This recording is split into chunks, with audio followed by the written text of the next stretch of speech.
Hello বন্ধুরা, কেমন আছো সবাই? আশা করছি সবাই ভালো আছো। তুমিও চাও তো ধনী হতে? ধনী হওয়ার স্বপ্ন দেখছো কি, তাই তো? কিন্তু তুমি কখনোই ধনী হতে পারবে না। তুমি একদম ঠিক শুনেছো। যতক্ষণ না তুমি একটি ব্যাংকের মতো চিন্তা করবে। মূলত তোমার আর ধনীদের মধ্যে সবচেয়ে বড় পার্থক্য কি সেটা তুমি জানো? না জানলে তবে শোনো। ধনীরা ব্যাংকের মতো চিন্তা করে আর তুমি চিন্তা করো ঋণ গ্রহীতার মতো।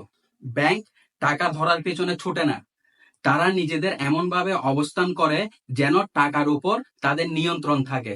এমনকি তারা খরচ করে না, তারা অর্থ ব্যয় করে বিনিয়োগের জন্য। তারা আবেগ দিয়ে ঋণ দেয় না, তারা ঝুঁকি, লাভ এবং লিভারেজ মূল্যায়ন করে। তাই তুমি যদি চিরতরে ছোট অর্থ থেকে মুক্তি পেতে চাও, তাহলে তোমার মস্তিষ্কে একটি ব্যাংকের মতো কাজ করার জন্য তৈরি করতে হবে। আশা করছি আমার কথাটা তোমাদের বোঝাতে পেরেছি। তাহলে তোমাদের কিছু কথা বলে শোনো। ব্যাংক ভাঙা শক্তির পেছনে ঋণ দেয় না, তারা সম্পদের পেছনে ঋণ দেয়, অজুহাতের পেছনে নয়। তুমি কি করো? তুমি এমন মানুষদের টাকা দাও যাদের প্রতি সহানুভূতি কাজ করে, কি তাই তো? তারপর অভিযোগ করো যখন তোমার টাকা নিয়ে উধাও হয়ে যায়। ব্যাংকের মতো ঋণ দেওয়া শুরু করো। তোমার মস্তিষ্ককে ব্যাংকের মতো করে তৈরি করো। আর নিজেকে প্রশ্ন করো, ওই মানুষটা কি ব্যাংকের জন্য উপযুক্ত? যদি না হয়, তাহলে তোমার পকেট থেকে একটা টাকা বের করবে না। একটি সাধারণ নিয়ম: ব্যাংক যাকে ঋণ দেয়নি তাকে তুমি দিও না। ব্যাংক ঋণ ব্যবহার করে বৃদ্ধি পাওয়ার জন্য। ব্যাংক ঋণ ব্যবহার করে বৃদ্ধি পাওয়ার জন্য, বাঁচার জন্য নয়। এবং ব্যাংক ঋণ ব্যবহার করে সম্পদ বাড়াতে। অথচ গরিব মানুষরা ঋণ নেয় জীবনযাপন চলাতে, মানসিক চাপ সামলাতে, বা কেউ আবেগ থেকে।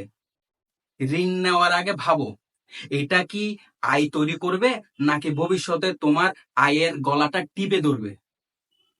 ব্যাংক সবসময় তাদের মূলধন রক্ষা করে, তারা গ্যারান্টি ও চুক্তি দাবি করে। তুমি কি করো? বন্ধুদের টাকা দিয়ে দাও, শুধু ভরসা আর মনে হচ্ছে ঠিক আছে, এর উপর ভিত্তি করে।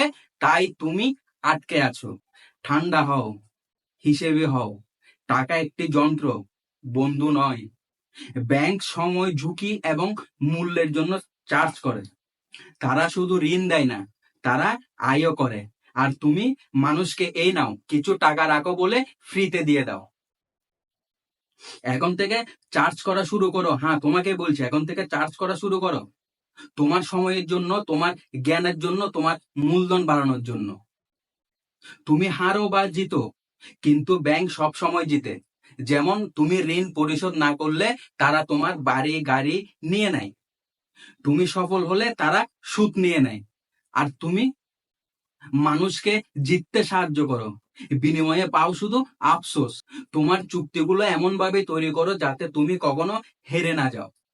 শেষ কথা, তুমি যতদিন না ব্যাংকের মতো চলতে শিখবে, ততদিন আর্থিক দুশ্চিন্তায় কাটবে। শেষ কথা, তুমি যতদিন না ব্যাংকের মতো চলতে শিখবে, ততদিন আর্থিক দুশ্চিন্তায় কাটবে তোমার জীবন। গরিবরা টাকা ভিক্ষা করে, ধনীরা টাকার কাঠামো তৈরি করে। আর ধনী ব্যক্তিরা, তারা এমন সিস্টেম তৈরি করে যেখানে মানুষ তাদের সময়, টাকা এবং সংযোগ ধার নিতে চাইলেও দাম দিতে বাধ্য হয়। তাই এখন থেকে ব্যাংকের মতো ভাবো, নয়তো দয়ালু হতে গিয়ে সারা জীবন গরিবের থেকে যাবে। আর দোষ দেবে কপালের, নয়তো বা ভগবানের। আর আমার এই ভিডিওটা যদি ভালো লাগে, অবশ্যই একটি লাইক করো আর চ্যানেলটিকে একটা সাবস্ক্রাইব করে রাখো বন্ধুরা।